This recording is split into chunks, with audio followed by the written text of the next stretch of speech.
Cichotin na základně, 7. místo do extraligy, jejich letošní maximum 16,77. Ten čas udělali kluci ve Lhotkách.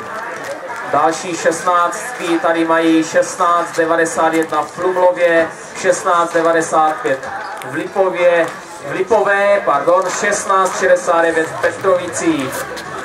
V loni kluci do extraligy 13, předloni 24, letos 7. Můžeme si jen domýšlet, pokud budou tímhle stylem v tabulce příští rok nahoru, kde skončí v extralize 2015. Kluci kromě extraligy zvládají ještě velkou cenu Planenska v požárním útoku, 16,57 například v Černovníku, to je čas z